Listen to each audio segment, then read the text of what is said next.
Hello YouTube. Welcome back to Bald Men Building an Airplane. This is Fuselage Chapter 33 Part 6.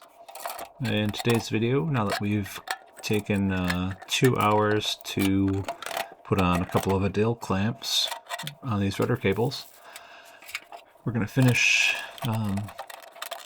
putting them through the center tunnel and attach them to the pedals. So then give you a couple of pieces of, I don't know, I think it's PTFE plastic. And what happens is you can see the cable runs over one and under the other. So that's to keep it from chafing on the metal tunnel there. And you just use some like CS4-4 rivets, I think these are, or they might be longer, CS4-6s or something like that.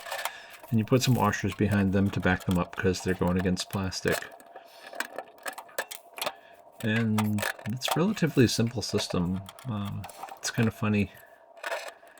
You know, many people think airplanes are super precise, and I mean, in some cases they are. But you know, there are relatively simple ways to achieve a goal of something like steel cables not chafing as they pass through something. I mean, these rudder cables are just run to the back of the plane. They're expected to be taut the whole way, but if they rub, they're not rubbing on metal formers or bulkheads or anything like that. They're just pushed. They're just flying through some plastic snap bushings, with the intent that you just don't. They should be taut enough that they don't, hit the snap bushing very often. And if they do, it's not a big deal. Yeah. So where did I go?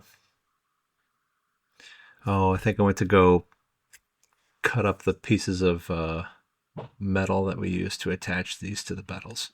So the cables run through. They come with an end pre-crimped on them, but then you've got to put that into a couple of pieces of steel that are they got like 6 holes in them, and you get to choose what position you want your cable to be in relative to the pedal. I put a cotter pin in there. I use the middle position, so it's like, it looks like there's 7 holes actually. So there's 6 choices for the pedal. I'm sorry, 6 choices for the cable and 1 choice for the pedal.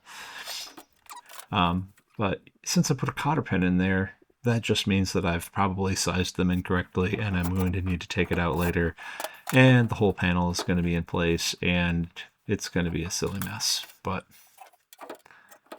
what are you going to do? You win some, you lose some. Real-time Ryan hasn't gotten to the point at which he realizes that he needs to do this, so maybe they're going to be okay. I hope they're going to be okay, but to the best of my knowledge, they're actually, they might just be fine. Well, I guess we'll see. So here you can see it a lot better on this view.